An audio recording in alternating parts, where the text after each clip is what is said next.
Welcome, everyone. Thank you for joining. My name is Teryluz Andreu, and I am a partner, and I will be your host for today's conversation. For people who are new to Excellent, we're a global consulting firm specializing in culture transformation and leadership development. And today we're in for a treat. I was really looking forward to this conversation with my colleague and friend, Michelle Hollingshead. I met Michelle 4 years ago while working together on some very interesting projects at Excellent. And since then, Michelle has been doing some fantastic deep research and thinking on what it takes to find meaning in life and in work. Michelle specializes in transformational change. She's an entrepreneur, an author, an International Coach Federation Master Certified Coach, and is the founder of Imprint, a coaching and consulting company. And we are very proud to say that she's also part of the global faculty network of Excellent. And she's committed to develop conscious leaders and organizations around the world. Her clients include Fortune companies, privately held companies, and nonprofits. And she's also at the faculty of Brown University in ACT Leadership, where they train the next generation of coaches in leadership and performance. Michelle just published her first book, The Meaning Indicator, Finding Significance Through Challenge, Work, and Love. I had the privilege of getting an advanced copy of the book, and I found it to be a very compelling and engaging book that made me think more broadly on how I live a meaningful life and help others do the same. So I would like to welcome Michelle. And Michelle, we're so happy to have you here. Thank you, Terry. I'm excited to be with you. You know, I want to encourage everyone to be part of this, what I think is going to be a fantastic conversation. So you'll have the comments, the questions tab. You can look it up there I think it's at the top of your screen. And feel free to add your comments or your questions. I will be saving some time at the end over any questions that you may have. So please be part of this conversation. So ready to dive in? I'm ready to dive in. Let's go. Well, when I was reading the book, I think you start with a very bold, and a lot of people throw a lot of statements out there. We're in crisis. The world is falling apart, right? But you start with a very bold statement. That is that you believe we are at an individual and collective crisis of meaning, which is a pretty strong statement. Do you think is that happening? Yeah, so thank you. This is an important conversation. So, as we know in our work, we have the privilege actually of listening to a lot of people all over the world, individually, collectively. And so one of the things that is present in the system, there's a lot of noise. A lot of noise. And I think that while we have the growing promise of connectivity and technology and a lot of advancement, especially accelerated over the past decade, there's a lot of paradoxes. And so that's what I was curious about when I started doing the research. Meaning is really about sense making. How do we make sense of where we are currently, what's happening? A lot of it seems incomprehensible. So just let me name a few things that I write about actually in chapter 1. So first is, one of the paradoxes is overall, we have more than in previous times in history. So, right, we know from research that more generally affords better well-being, happiness, and yet what's being reflected back in the system, when I said noise, a lot of hopelessness, anxiety, super heightened anxiety, loneliness. In fact, in the US, Surgeon General just declared this like, right, a public health warning about loneliness. Exhaustion. I'm hearing a lot of exhaustion, burnout. So that's an interesting complexity. How do we want to be with that? And then the third is there's a pretty significant shift happening with religion. And so where are people going for what used to hold the conversation around like existential questions, right? Like who am I? Why am I here? So so what does that bring up for you, Terry? Well, I think that resonates. I think that in the past, probably we didn't have that many choices, right? It was you didn't choose what profession you were going to do. Very few people had the privilege of doing so, where you wanted to live. how you wanted to live your life. A lot of, I think, for most of humankind history, we just needed to survive. And I think now, with everything that century and a half, I would say, we are much more in control, supposedly, of our destiny. And I think that brings a lot of anxiety, plus the societal structure, right? And the communities, you lived in the same community for your whole life. Religion played a very important part. Life was very hard.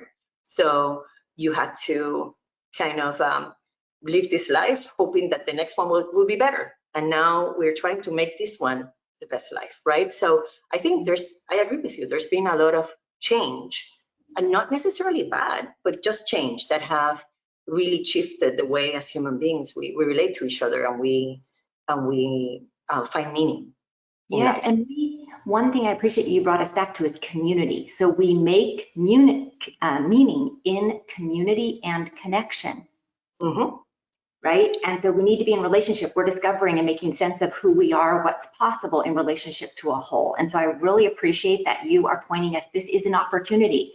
And that's how I'm holding this, not as some doomsday. We're at a really important inflection point. And I think the pandemic and some of the other things that we're experiencing globally are invitations.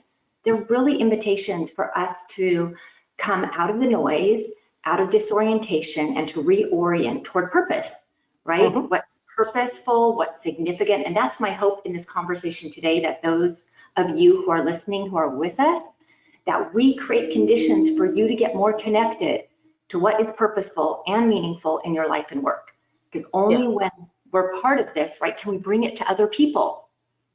Yeah, and I think that part you're talking about community is very important, and actually the role that you and I have talked about this, the role that work plays in our life has changed, right? Yes.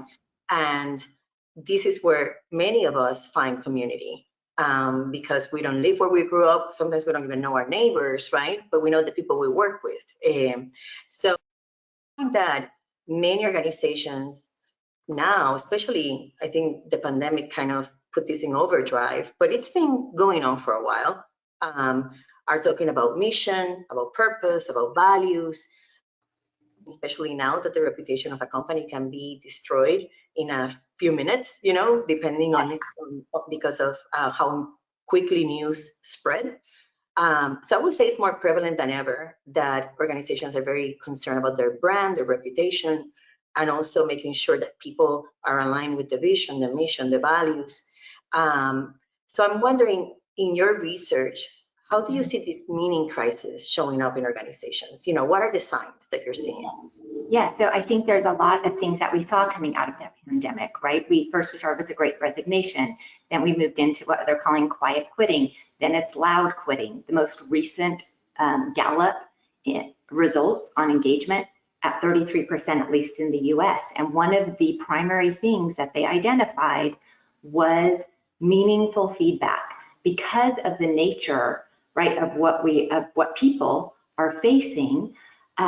We need these strong bonds, these emotional bonds between managers, leaders, and their people in a different way than ever before. And people want to be in conversations about what matters most. They want to be reconnected with the meaning of their work and the impact of their work. And we know this from actually multiple studies.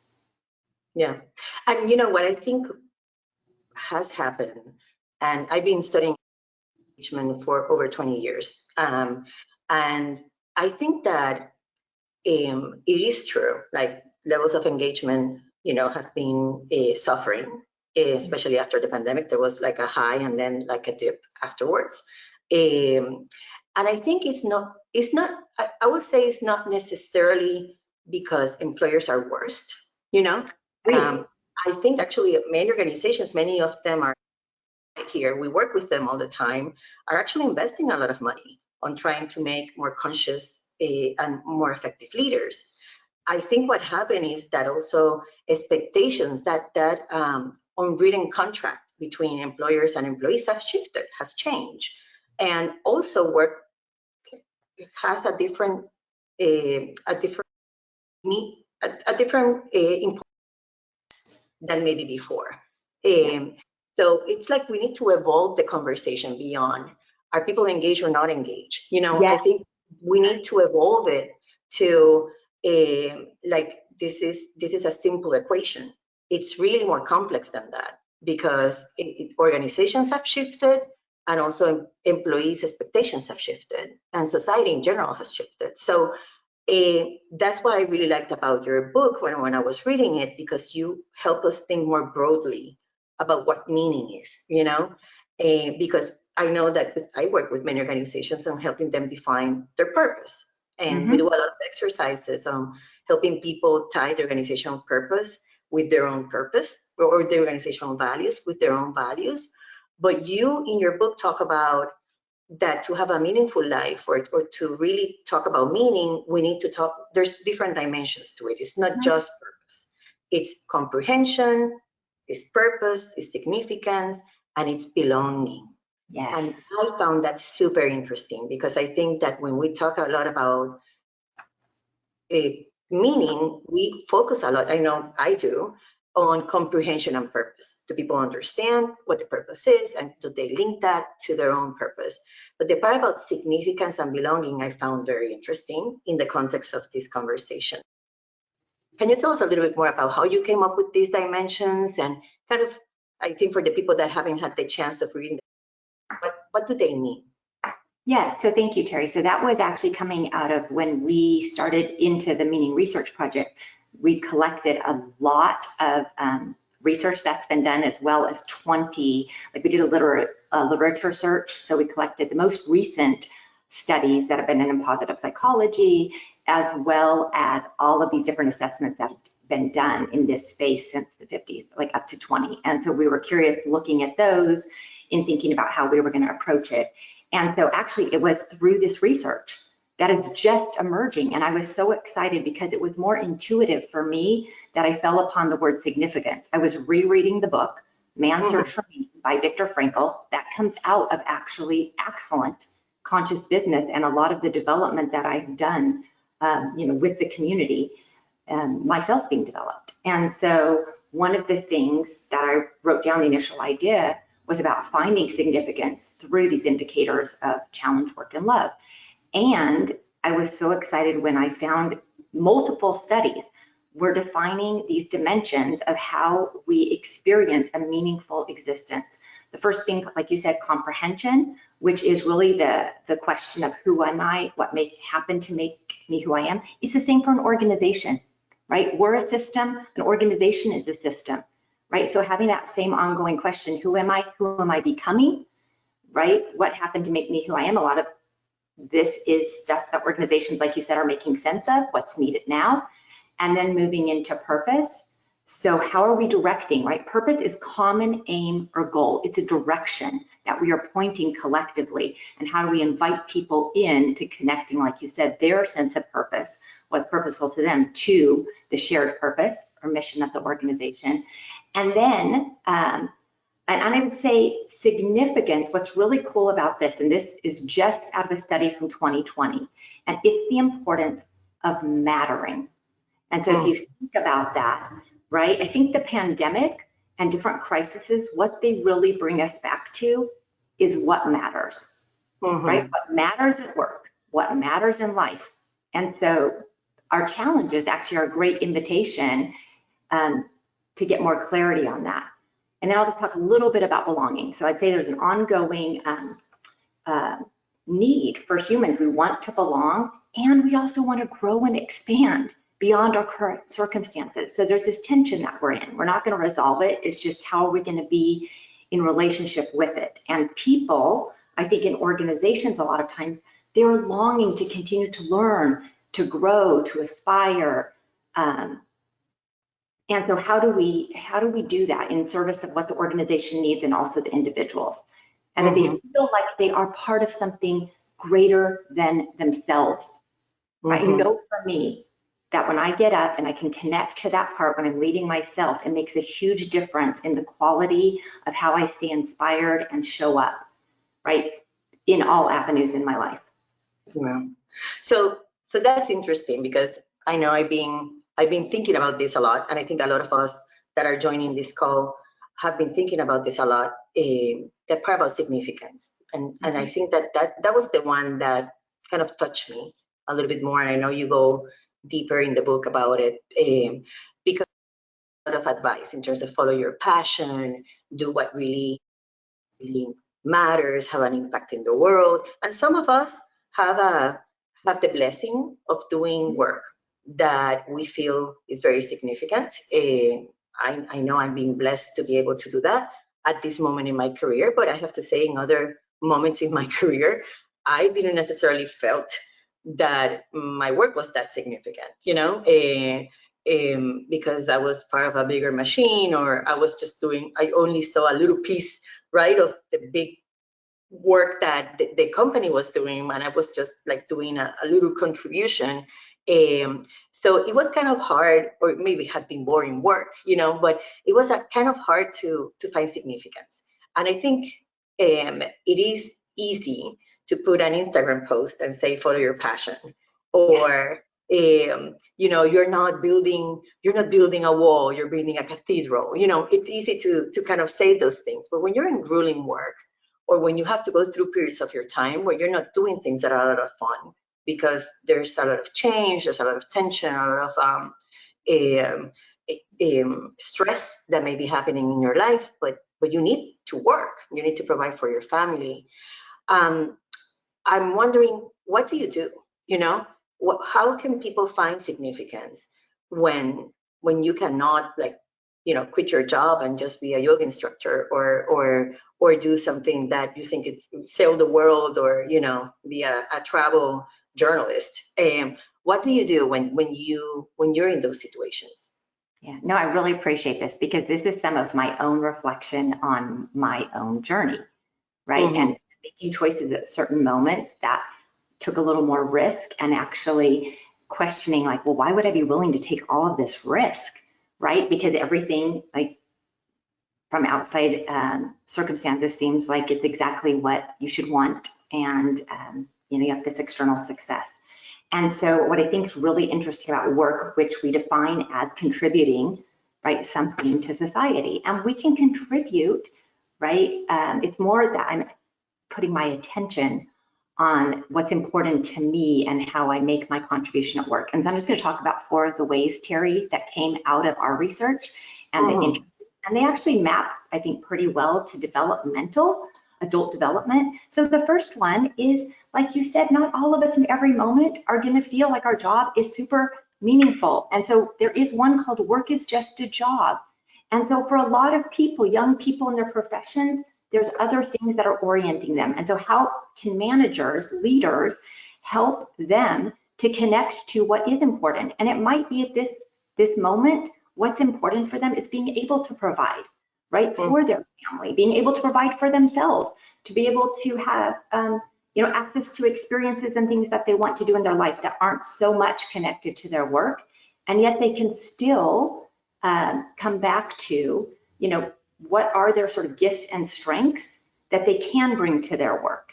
And right, that's part of the conversations of asking what's important about your work now, and also being able to connect them to the impact of the work. The second, and this is a super motivator for high achievers, is that work is a stepping stone in someone's development and career progression, right? And so much, and this from the conversations that we have with leaders, is how am I consciously developing my people? And so if I can get people connected to what is it, the skills, the things I'm learning that are important now because they have an aspiration for future growth. Third is more in the context of something, like we say, in the context of meaning and purpose. It does move, like you said, some of us have the privilege to be doing this work at this stage in our careers from a deep place of something greater, right? That's drawing us. And then the last one is progress. And I would say these are people who are really called to solve some of the most complex, challenging things that we're facing in society.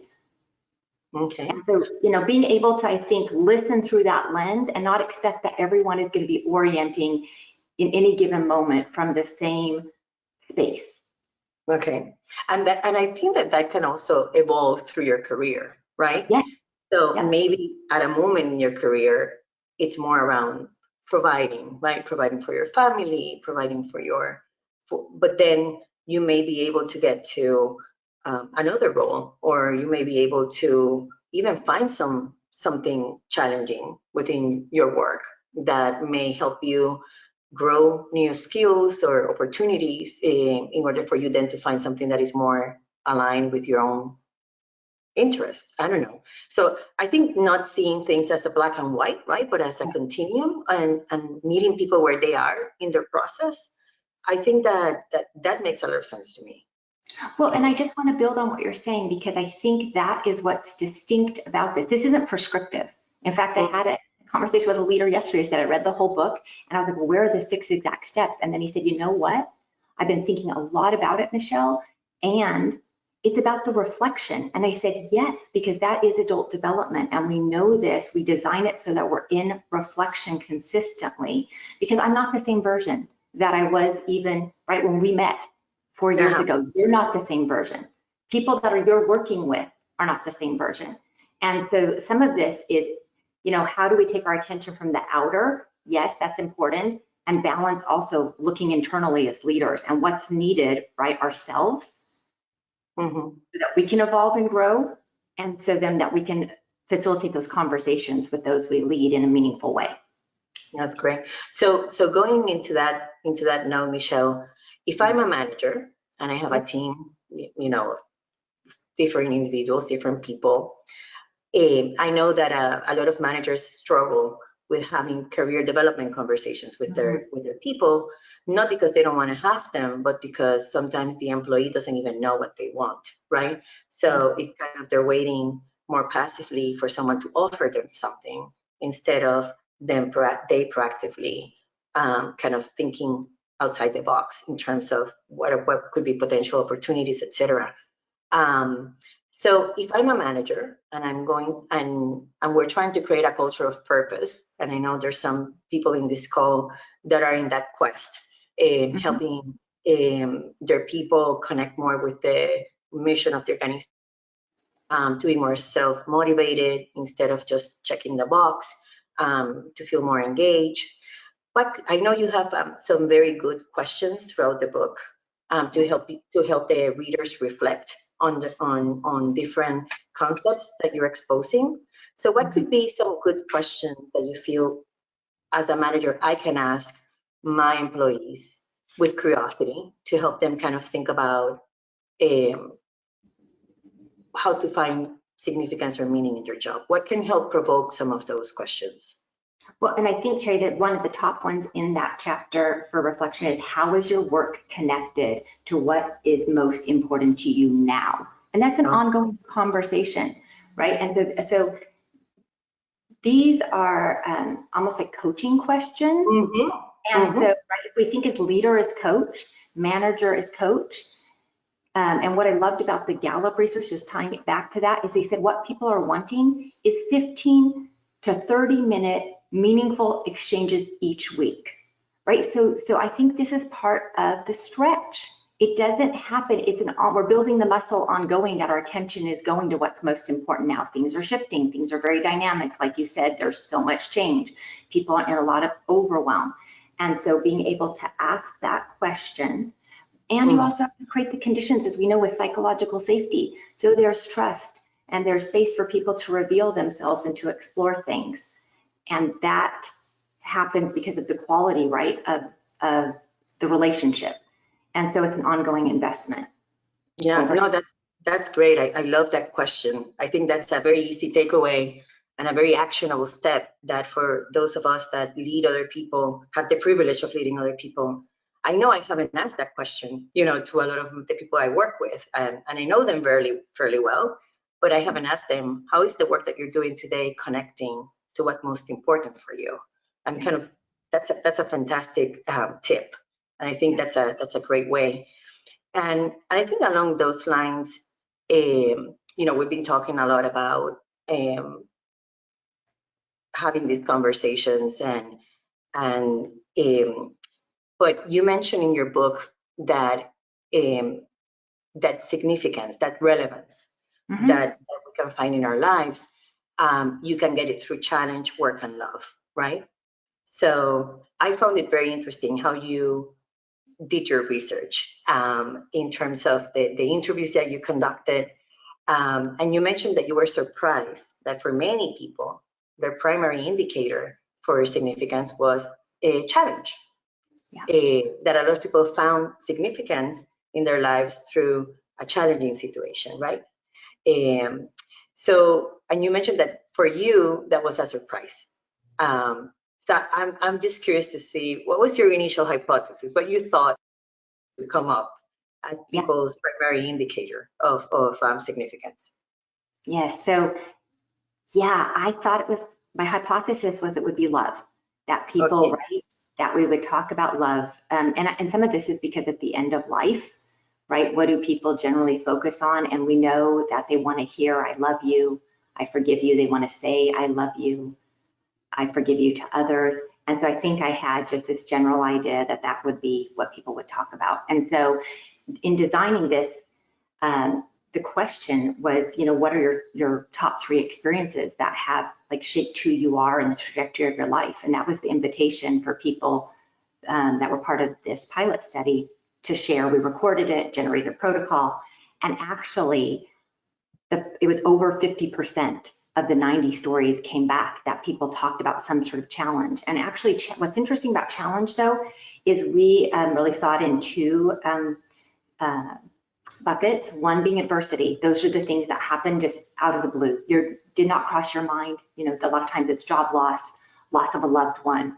It's a complete disruption of the current state, right? And it wasn't something that you prepared for, like the pandemic, right? Suddenly we're like, wow, this thing's come out of nowhere, and it reorients people if they choose to. The other is aspiration. And this is what I think is so cool about organizations, and especially organizations and leaders who want to, are leading from a place of deep purpose, because they have big aspirations for something greater than themselves. And so aspiration also puts us into challenge again and again, right? Because we're going to have to stretch, grow, and evolve beyond current circumstances to meet the needs of the aspiration, to evolve and become, right, what we're wanting and desiring for that future state. And so, and this ties to resilience, right, which is one of the themes here. How do we start to cultivate? Because a lot of times we have big ideas, we have great visions and aspirations, and guess what? We get into it and things don't go as we hoped. Right? And so how do we come back to fostering mindsets, belief systems that are expansive and not limiting in those situations? And so let me give an example. That's one of the things that attracted me initially to Excellent. I found Excellent because of the book Conscious Business. And when I was originally reading Conscious Business, it was this idea, and this is also what Viktor Frankl talks about, that we can choose our internal attitude and orientation, even when external circumstances are not what we hoped. And this is an easy thing to get intellectual, right? We can sit here and talk about it all day long. And yet when we're the ones facing, whether it's, within an organizational challenge larger than we see, like how we're going to make it through it, how we're going to lead ourselves and our teams through it, or whether it's something personal people are facing, it's the same invitation and opportunity that the interviewees found, and why they spoke about challenge, because it gave them the opportunity to be more of who they are in the pressure, to come back to their values, the qualities, characteristics, who they want to be, and how they want to show up as a leader. And that only happens if we have leaders and managers who can skillfully coach people back to what's good and their strengths and their gifts. And so one of the things I want people to leave with, often when we say meaningful feedback, we think this is me needing to sit someone down and say, here's the things you need to get better at. Yes, that is one piece of it. And with the Gallup research and what we know is it actually needs to be 5 to 1. I need to be reflecting 5 times all of the good that the people are doing. What are those characteristics, qualities, strengths, gifts, especially to young professionals, so that they, when you said mattering, they can see how their contribution matters and who they are matters and how that connects to the mission, purpose of the organization. So we're the ones connecting the dots. Yeah, I think that that's a very good point. There's so much to what you just mentioned, Michelle, in terms of um, helping us reflect. And I think that that's an exercise that we can do first, and then do with our teams. I know that when I was reading the book and you had the questions that you asked in your interviews, which I thought were very powerful, and maybe you can talk a little bit about them, because I think that they could be very interesting to the audience here. It's like, what are 3 events that have really marked your life or impacted your life? And I was thinking about those 3 events in my life. And I know that one, for example, one was a trip I made when I was 17 that really changed my perspective, helped me think more globally, actually define what I wanted to do when I grew up in my career. Another one was when my mom passed away, which was a very painful and challenging moment. And another one, for example, was my divorce. Those. So 2 of them were challenges. Yes. One was more love, right? So I think that, and challenge doesn't have to be negative, right? The trip that I made when I was 17 was a challenge because it really took me out of my comfort zone. So it was a challenge, but a super interesting and engaging challenge, which was different, for example, from the divorce, which was, more of a different situation. So I think just reflecting on that says we can thrive in the middle of challenge, but sometimes it's going to be painful in the moment, right? And it's important to acknowledge that. And I think in leadership, we sometimes try to jump into that learning part. Oh, you're going to see that this is the best thing that is going to happen to you, or you're going to see we're going to go through this. But it's hard when you're in the middle of the challenge, even if it's a positive challenge. So, how can we help our team, ourselves, and the team find more deeper meaning when we are facing a challenge, especially when it's caused by external factors? So it's not something we looked for, right? But something that just happened. What can we do to coach our people and help them, develop that resilience during those moments? What did you find? Yes, so I really appreciate this, because the first thing that we can do is actually create the conditions to presence what's real and true for people. And a lot of times this is in the space of feelings, right? And so that, because out of our feelings actually, and having some emotional mastery and emotional curiosity, those are pointing to certain needs. And so if we can show up in ways, not make it wrong, then people can clear out and sort of move through things more skillfully, instead of pushing a lot down that then becomes these disorientations, unhealthy ways of operating in the system, right, that have impacts. So that would be one of the first ways. And the only way we can build the capacity to do that is if we're doing our own work as leaders. My own philosophy of leadership is, it's not like I've arrived and I'm some guru. I just get to choose, like anyone else in this moment, who I want to be and how I'm going to show up. And that it's an ongoing, investment in my own development. And so that happens in community, that happens in connection. This is what I loved about being a part of Excellent, and the deep work that we did in development internally. Yeah. So but there's not a magic blue pill. I hate to tell people it came for the magic blue pill.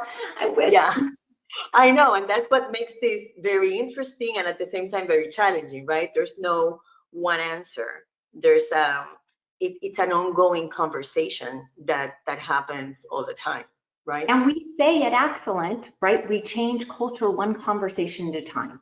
The quality of the conversation, right, that we're getting more aware and clear and present to what we're thinking, how we're feeling, right, what we're co-creating. Yeah, and I think that that's what makes this super interesting and hard at the same time. So I want to make. Can I jump on that just for a minute? Because this is not about not having hard conversations. My experience has been, when we create these sort of conditions, we are actually able to present and be, our capacity grows to be collectively with what is hard. I hear from so many leaders that they feel like it's lonely at the top. Who are they going to thought partner with? Who's going to help? And there's still sort of a carry through of an outdated model that somehow the leader is going to figure it out all on their own. And it's just too much. It's too much for any leader with what's being asked in the level of complexity, right, in the system to have the answer. There's no way one person can solve it all. And I think that's an important paradigm that needs to shift or change. And I know we talk a lot about it a lot. It's the power of the team and the power of the individual. But in reality, we still put a lot of weight on the decisions that are made by people at the top, you know, and it's true that we're a system now. So start thinking more from a systematic perspective and finding that collective meaning. That's why this conversation is so important. Well, and Terry, can I just add one thing about that? Because voices of the system sometimes and if we just go back to what I said about being an individual and collective crisis for meaning, there might be certain voices in the system that I'm like, oh, I don't really like that voice. So that's annoying me. And that's an invitation to get curious. What does that voice in the system, like, there's something, right, for me to pay attention to. And so even the parts that were like, they're challenging me a bit. Like, I didn't want to see that part or consider that. And so that's part of the widening the lens, being willing to take on different perspectives, right, to make better sense of what's happening. Yeah, I agree with you. So I want to encourage the participants. We have a great audience. If you have any questions or comments, please put them on the chat. We'll be more than happy to address them. We have some time today. And while people kind of think about their questions, I had a question. I have to say my aha moment in the book, and I marked it when I was reading it, Michelle, and I think it's my favorite quote. You have a lot of very good things in the book, but was the part about, and this was at the end of the book, about the distinction between happiness and meaning. Yeah. So can you tell us a little bit about that distinction, and what your reflection was on it? And I would love to hear your takeaway. When did you have that aha moment, and what did that mean for you? Yeah. Well, this really came out of my trying to make sense of, like I said, my hypothesis being inaccurate, and more of the people talking about challenges. And this actually came out of research. So this is not my own research. I was, digging. I would go back to the research papers. I would be digging in, and I'm just going to read a piece of this from the book, actually, because I think it's important. It says, while experiences that bring happiness focus on satisfaction and things going well, experiences that bring meaning involve struggle, stress, and doing things for others. Meaningfulness is about experiencing the challenges of life and the joys, and being able to integrate across different experiences. So this is full range of being human. And so to find significance, we learn to hold the tension between what makes us happy and what makes life meaningful. And so just to share with the listeners, here are your predictors of happiness, like satisfying your basic desires, right? That you have good health. If we don't have health, and it's really hard to have much, that we have good financial well-being, and that it's more present focused, and then that we're getting what we want. So we're receiving, right? It's more like, hey, I'm the recipient of people's generosity, versus meaningfulness is about reflecting on our challenges and struggles. So this is back to the practice, a leadership practice of consistent reflection, that we spend time in deep thought, that we're asking these questions, that we're experiencing stress, right? We do need a level, and this is, I thought a lot about this. Why do people need to go back in if they're in a static state of, like, like I said, having what they aspire to? We go in again because there's a part of us that longs to expand and grow, right? To a level of stress to do that. And then meaning is about thinking more reflective about past and future. And this is the one, though, that for me was most significant and ties to this idea of greater good. And it's that we actually experience meaningfulness by giving to others. Okay. And so this ongoing, like, where do I over rotate? Maybe I've gone too far here, and now I'm being pulled back more to a middle, right? This is, I think, a polarity for us to be curious about. I think there's been so much emphasis on happiness, right? There's like the happiness, the global happiness indicator, a lot around positive psychology, which I think it's been just that's like the light version of positive psychology. It's much deeper than that, but it has been focused on happiness, maybe because it's catchy, and people talk a lot about happy organizations. But I think that this is very interesting because it's an important distinction, right? Sometimes when you are in those stretch situations, it's not going to feel, you're not going to be very happy, but you're learning, you're growing, and you're doing something of impact. Like when you're taking care of somebody that is in your family that is sick, right? It's not a happy moment, but it provides you relief that you're there, that you can be there for your loved one, etc. So how do you find the middle ground? Like what do you personally do? You're an expert on this. So what do you personally do to find that middle ground between happiness and significance? So I think this is so much a part of my ongoing practice. So I'll say, like, one of the things that I have is I do have like a daily practice. So I have certain things that I'm doing in the morning. I do a little bit of meditation, journaling, right? I have the 4 questions I journal on. They're in the book. I do a little bit of inspirational reading. So this is more of the meaningful. I reflect, right? On it. And then there are days when I don't, and then I begin again. Okay, so I've been growing this muscle and this capacity. And then there's a part of me that's like, what are the things that bring me pure joy? And a lot of that for me is physical. I love to be in my body. So different things of like playing tennis, yoga, reading, learning. So a lot of this, Terry, is, and it is, like we said before, for leaders, how do they learn to lead themselves? What is it that you need now? And your practice might evolve. And that's why this thing is about a practice path, right? And I wish I had to offer people that, like, okay, yeah, I arrive and it's done. Nope, I just get up today again, and right? And I make the choices today. And so I will say, because I think this is an important piece, there's sometimes are things asking us for like life is asking us for a bigger move, right? And what I mean by that is it might be that this is going to require for me to move out of, a state of contentment and that things are really good, and I'm going to have to go into that stretch zone again. And I think this requires deep listening. It requires support. Yep. And okay, can I add that one? Because I've had to coach myself pretty much consistently over 15 years. And I think that this is when the toolbox comes in very handy. And I know you've been practicing, learning and practicing the conscious business principles, which a lot of the people in the call may be familiar with, about being conscious, being mindful, being present, even in the hard moments where we just want to run away, but being present and being owning how we respond to challenges, going back to your Man's Search for Meaning reference. So I was wondering. Can I add one thing, Terry, because it's so easy as the challenges get ratcheted up. We're talking about this and it sounds so easy. And yet when things are not going as you hoped, how do you come out of blame and wanting to point the finger at other people and come back to yourself? And it sucks sometimes. Look in the mirror and really see more honestly how you're contributing to what you don't want. I agree. It's an ongoing practice, and that's the big takeaway.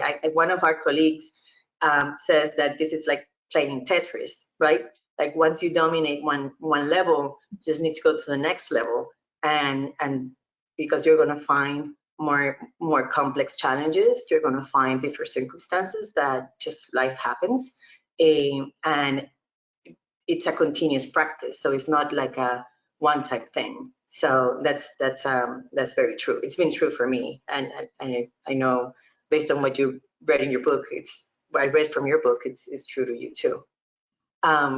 So I know that we have a couple of minutes left, and I have a very practical question, because I think we can be talking about this for a long time. But what do you recommend to organizations that want to connect employees with their purpose? What tangible actions can they take in order for them to connect their personal purpose with the organizational purpose and kind of bring more of that intrinsic motivation, right, to the work? and engagement too. Well, and I think so much of it, Terry, and you know this for our high performance team design, is we start with the inquiry into like, what is the purpose of this team? What is the purpose of this organization? And I think then connecting people to what is their purpose and how it relates to it. So that's unique, right? That's a unique starting point. And so I would say anyone who's on this call and who's wanting to be leading with purpose, like I would first challenge you to, can you sit here and at least today write down like what your purpose is, or what gives you a sense of purpose so that you're connected with it? How does it connect with the purpose of the team you're leading? How does it connect with the purpose of the organization as a starting point? Like first yourself, and then how can you, have that conversation with your team members? Because a lot of times what we uncover is people assume that there is, a common aim, direction, and they start to get into the conversation, it's not there. So I would say that's the starting point. And then once we have it and it's clearly, we can, co-define it, co-create it, have the conversation. And then it's not a one-time thing, it's not a one and done. And then how do we embed that in our rhythm of our, whether it's each time we meet, like I have for part of the board I'm on, we actually have at the beginning of each one, reconnect with our purpose. And we go through our purpose at the beginning of each meeting so that we orient ourselves to the big picture before we get into, right, what were the tasks and the more, granular day-to-day actions that we're taking. So it's reconnect with our purpose. And so a lot of this is just, how do I start to, it's there, but how do I bring more attention to it consistently? Yeah, and I find that, I would not say most, but many organizations have been having the conversations or had the conversations about purpose, right? And clarity in who they serve, who are their stakeholders. Sometimes it's generic, I have to say, but many organizations have. I think the part that we're missing many times, and I've seen this working with many executive teams and just teams in general, is that we don't have clarity on the purpose of this team, right? Yes. And this happens a lot. I think this is one of the great barriers for a cross-functional collaboration, is that we're serving different purposes, and all in goodwill and good aim in favor of the overall mission or vision. But many times when I sit down with an executive team, I don't know if you find the same thing. When I ask them, what is the purpose of this team? There you have your CFO, your CIO, your CHRO, all the CCs. There's no a clear, there's not a clarity on as a team. Right. What's our purpose, right? Yep. Where direction, like where are we moving to? And there's alignment. And some of this is that then we facilitate those conversations. Exactly. Just having the conversation, I think is what starts to reorient us, right? Yeah. Just having the conversation is a great start, because I think many times we just assume, well, we're here to produce results, we're here to serve the customers, but how do we go about that? And how, as an executive team, what is really our purpose? It's interesting. And to give an example, I was with a team the other day, and we had started the conversation, and they said, oh, we need to dedicate more time to do this, because some people thought, well, our purpose is to think about what's the next evolution of this company. Others thought, no, our purpose is to produce the results. Others said, no, it's to create the next generation of leaders. Maybe all of those are true. Yes, all the voices in the system, yes, back to. Maybe all of those are true, but which one are we going to prioritize? How we're going to be spending our time? Because that should correspond to the way when we're together, how do we spend our time and what conversations do we have, right? And I think that was very telling for that team. But it happens also customer service teams, for example, where we say our purpose is to serve our customers, provide the highest quality of service, but we never talk about customer feedback. We never talk about customer ratings. We just talk about how we're going to solve problem XYZ. Then we're not serving our purpose, right? Or we may be going about it in different ways. Well, and this is the part that I really appreciate. Is how do we surface those incongruencies, right? To have the conversation about them and then be a choice about how we want to respond and lead forward instead of just continuing in like going through the motions. And that's where you're pointing. That's what culture work is. Bringing the curiosity, and not like in a judgment way, but let's surface. Where are there tensions in the system? Where are our actual systems driving, right, behaviors that are not in alignment with our purpose? Are we willing to look at those? Are we willing to consider, like, how do those need to evolve? How do we need to evolve? Yeah, so those are, again, conversations that we need to create the space for those conversations. And I think that's the hard part when we are in the middle of rushing from one project to another, right? Or from one crisis to the next. Yeah, and even right now, I just took a huge deep breath, Terry, because and that's the one I practice this throughout the day. You asked about practices.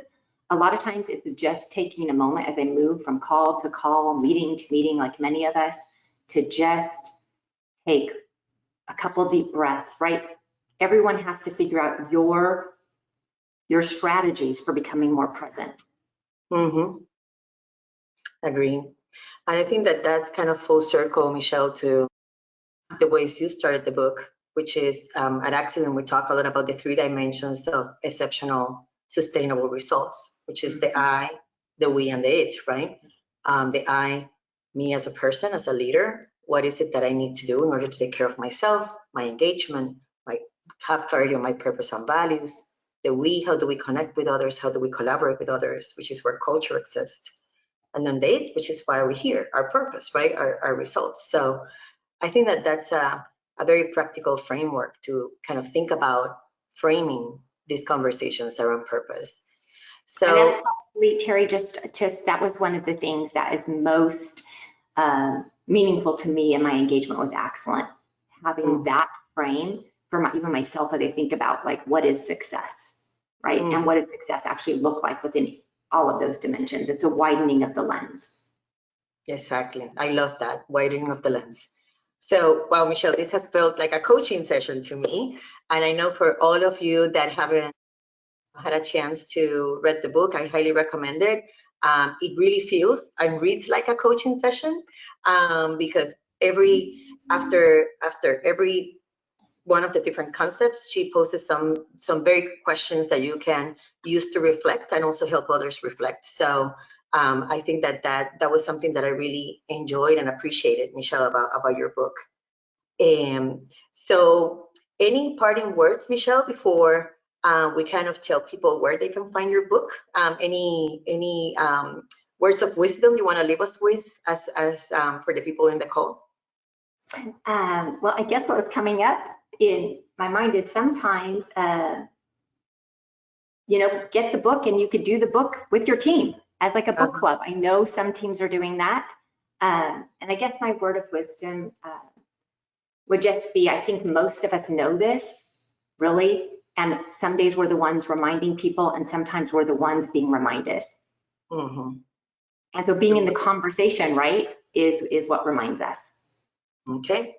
Well, Michelle, thank you so much for this great conversation. I know that I encourage everyone to follow us to continue the conversation. You can find Michelle and I on LinkedIn, also Excellent. Following us, we're going to have more webinars coming up about very interesting topics.